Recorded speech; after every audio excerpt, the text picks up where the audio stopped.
প্রথমে আমি ধন্যবাদ জানাই আমাদের সাংবাদিক ভাইদেরকে আমাদের ডাকে এখানে সাড়া দেওয়ার জন্য। বিগত দুই তিন দিন থেকে দেখছি যে সোশ্যাল মিডিয়াতে খুব বেশি তুলপাড় চলছে, কারণ আমাদের বিধায়ক মাননীয় সিদ্দিক আহমেদ সাহেব আমাদের মাইনরিটি বোর্ডের চেয়ারম্যান ইকবাল হোসেন সম্পর্কে কিছু বাজে মন্তব্য করেছে। দক্ষিণ করিমগঞ্জের বিধায়ক সিদ্দিক আহমেদ সংখ্যালঘু বোর্ডের চেয়ারম্যান ইকবাল হোসেনকে নিয়ে মন্তব্য করার কারণে তার পাল্টা জবাব দিলেন শেরপুর জিপির জিপি সভাপতি কয়েকজন মেম্বার মিলে এবং হুঁশিয়ারি দিলেন সিদ্দিক আহমেদকে এ ধরনের মিথ্যা অপপ্রচার থেকে বিরত থাকার জন্য। বিস্তারিত শুনুন ভিডিওতে। প্রথমে আমি ধন্যবাদ জানাই আমাদের সাংবাদিক ভাইদেরকে আমাদের ডাকে এখানে সাড়া দেওয়ার জন্য। বিগত দুই তিন দিন থেকে দেখছি যে সোশ্যাল মিডিয়াতে খুব বেশি তুলপাড় চলছে, কারণ আমাদের বিধায়ক মাননীয় সিদ্দিক আহমেদ সাহেব আমাদের মাইনরিটি বোর্ডের চেয়ারম্যান ইকবাল হোসেন সম্পর্কে কিছু বাজে মন্তব্য করেছে। এইগুলো নিয়ে আমি কিছু জনসাধারণের সম্মুখে কিছু তুলে ধরতে এসেছি। আমার ফার্স্ট কোয়েশ্চন হলো যে আমাদের বর্তমানে নতুন জিপি গঠন হয়েছে বা বোর্ড গঠন হয়েছে, আমাদের একজন বিধায়ক হিসাবে উনি উনার কতটা দায়িত্ব পালন করেছেন। 27টা জিপি নিয়ে আমাদের সাউথ করিমগঞ্জ কনস্টিটিউয়েন্সির মধ্যে উনি কতটা বোর্ড গঠন করেছেন। তারপর উনি চেয়ারম্যান ইকবাল হোসেন সম্পর্কে একটি মন্তব্য করেছেন যে উনি দুপক্ষ থেকে টাকা নিয়ে বোর্ড গঠন করেছেন। আপনি এটা প্রমাণ করে দেখান যে মাননীয় মাইনরিটি বোর্ডের চেয়ারম্যান ইকবাল হোসেন দুই পক্ষ থেকে টাকা নিয়ে বোর্ড গঠন করেছেন। যদি প্রমাণ করতে পারেন তাহলে জনসাধারণকে প্রমাণ করে বলেন যে হ্যাঁ উনি নিয়েছেন, আর যদি না নেন, প্রমাণ যদি না করতে পারেন তাহলে এ ধরনের মন্তব্য থেকে আপনি বিরত থাকুন। সেকেন্ডলি আমার 2 নম্বর পয়েন্ট হলো উনি বলেছেন যে ইকবাল হোসেনের সোর্স অফ ইনকাম কি। তাহলে আপনি শুনুন, আপনি বোধহয় না জানেন, না হলে আপনার বয়স হয়েছে বলে আপনি বোধহয় একটু ভুলে ফেলেছেন। ইকবাল হোসেনের সোর্স অফ ইনকাম হলো উনার নিজস্ব হসপিটাল আছে, তারপর পাম্প আছে, তারপর উনার মায়ের পেনশন আছে, উনার স্যালারি আছে। এই সমস্ত কিছু থেকে উনি যা কিছু ইনকাম করেন বা আয় করেন তার থেকে 1% টাকা উনি পারিবারিক খরচ করেন, তার যতটুকু বেঁচে থাকে সবকিছু তিনি জনসাধারণের স্বার্থে ব্যয় করেন।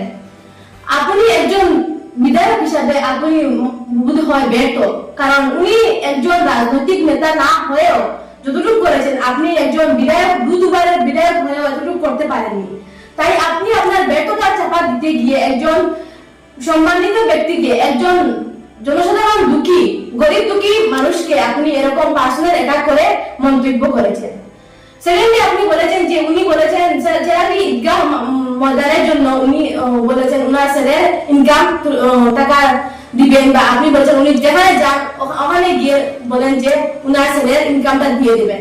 আমি প্রথমত আপনাকে, যদি আপনি ভিডিওটি ভালো করে না দেখেন তাহলে আপনাকে ভালো করে দেখার আগে 3 নম্বর পয়েন্ট বলছি যে আপনি বলেছেন চেরাগি ঈদগাহ ময়দানের উনার টাকা, উনি বলেছেন যে উনি যে জায়গাতে যান উনি গিয়ে বলেন উনার ছেলের ফার্স্ট স্যালারি তুলে দেবেন। আপনি বোধহয় ভালো করে জানেননি বা শুনেননি যে উনাকে বলা হয়েছিল যে উনার ছেলের ফার্স্ট স্যালারিটা ঈদগাহ ময়দানে দান করার জন্য, তাই উনি বলেছেন যে উনি দান করে দিবেন। উনার ছেলের স্যালারি ছেড়ে উনি বলেছিলেন যে উনি 10 লক্ষ টাকা চেরাগি ঈদগাহ ময়দানে দান করবেন। তাই উনার কথা মতো উনি 3 লক্ষ টাকা দান করে দিয়েছেন, বাকি 7 লক্ষ টাকা উনি বলেছেন দান করে। মাননীয় বিধায়ক সিদ্দিক আহমেদ বলেছেন ইকবাল হোসেন যে জায়গাতে যান উনি গিয়ে বলেন উনার ছেলের 1 মাসের স্যালারি দান করে দিবে। উনি বোধহয় ভালো করে জানেননি বা শুনেননি যে উনি চেরাগি ঈদগাহ কমিটি উনাকে প্রস্তাব করেছেন যে যেহেতু আমাদের নিজস্ব জন্মস্থান ঈদগাহ ময়দানে দান করার জন্য, যে এই এলাকার গৌরব ব্যক্তি ছেলে চাকরি পেয়েছে, আপনি আপনার ছেলের 1 মাসের স্যালারি এখানে দিয়ে দেন। তাই উনি এই প্রস্তাবে সম্মতি দিয়ে বলেছেন যে ঠিক আছে, আমি আমার ছেলের 1 মাসের স্যালারি দিয়ে দেব। তথাপি উনি উনার ব্যক্তিগত তহবিল থেকে 10 লক্ষ টাকার প্রতিশ্রুতি দিয়েছেন এবং সঙ্গে সঙ্গে উনি 3 লক্ষ টাকা দান করে দিয়েছেন। আপনি তো 4 বিধায়ক, আপনার 2টি ছেলে ডাক্তার, আপনার একটি মেয়ে ও ডক্টর, আপনি কি করেছেন? আপনি এই চেরাগি ঈদগাহ ময়দানে আপনার তো এটা ঈদগাহ, আপনি কি করেছেন? এটা আপনি জনসাধারণের সম্মুখে একটু বলবেন। ফোর্থলি আমি বলতে চাইছি যে একজন বিধায়ক, একজন এক্সপেরিয়েন্সড মানুষ হিসাবে আমরা যে ভবিষ্যৎ সমাজ, যুব সমাজ, ভবিষ্যতে আমরা যারা আসবো পলিটিক্সে, তারা আমরা সবাই আপনার কাছ থেকে একটা সুপরামর্শ চাইছি বা এক্সপিরিয়েন্স আপনারা শুনতে চাইছি, কিন্তু আপনি এরকম মন্তব্য করছেন কোনো অনেক মানুষের পার্সোনাল ব্যাপারে আপনি এটা করে মন্তব্য করছেন, বাজে বাজে মন্তব্য।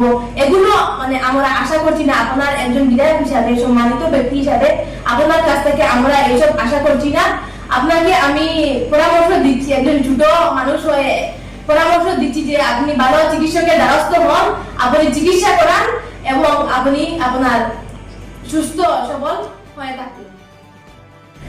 আমি কমরুল ইসলাম, বর্তমান শেরপুর জিপির সভাপতি। আজ কয়েকদিন থেকে দেখি আর দক্ষিণ করিমগঞ্জের বিধায়কে ফেসবুক ও ইউটিউব যেরকম আবুতুল বকিতরা এটা সব মিথ্যা। ইকবাল হোসেনে টাকার বিনিময়ে যে ভোট গঠন করছেন বলিয়া যে বক্তব্য দিতরা সোশ্যাল মিডিয়ায় ইউটিউব আমাদের বিধায়ক সিদ্ধান্ত ইকবাল হোসেনে টাকার বিনিময়ে যে জিপি গঠন করছেন আমাদের বিধায়কের কাছে কোনো প্রমাণ আসেনি। ইকবাল হোসেনে যে টাকার বিনিময়ে প্রমাণ থাকে, প্রমাণ তাই সামনে আরোপ করা। আর যদি কোনো প্রমাণ থাকে না তাই এইসব আবল তুবল কথা গিয়া বিরত থাকা।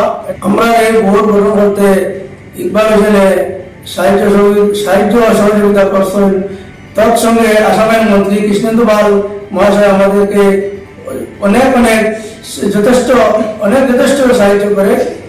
মন্ত্রী শ্রী কৃষ্ণেন্দু পাল মহাশয় এই ভোট গঠন করতে অনেক সাহায্য করে।